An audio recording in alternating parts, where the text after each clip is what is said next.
ATM Gold kini di Kit Mall Bangi. Berita baik untuk anda yang berada di Bangi dan juga di kawasan sekitar. Kini memiliki emas 24K ataupun 999 lebih mudah dan cepat dengan adanya ATM Gold. Yang kini ATM Gold ni tuan-puan boleh akses terus di Kit Mall Bangi. Kenapa ATM Gold di Kit Mall Bangi ni menjadi pilihan yang bijak untuk tuan-puan keluarkan emas 999.9?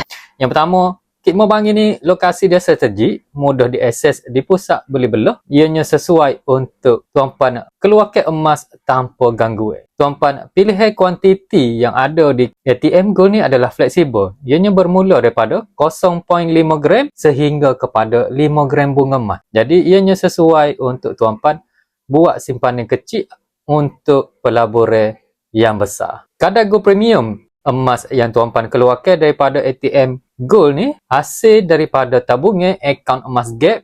Tuan-puan, Gold Premium dia adalah sama. Jadi ianya sangat adil dan telus. Selain itu tuan-puan, kita terus dapat emas kita ni di tangan. Kita menabung di akaun emas Gap, kita keluarkan di ATM Gold. Beli dan pergi emas ni serta-merta tanpa perlu menunggu. Mengeluarkan emas di ATM Gold adalah cara yang paling mudah untuk tuan-puan yang baru mula menyimpan emas. Jadi tuan-puan jemput ke ATM Gold di Kit Mall Bangi. Tuan-puan boleh ke Kit Mall Bangi iaitu di level atas sebelum kort badminton di Kit Mall Bangi, iaitu berhadapan dengan DIY.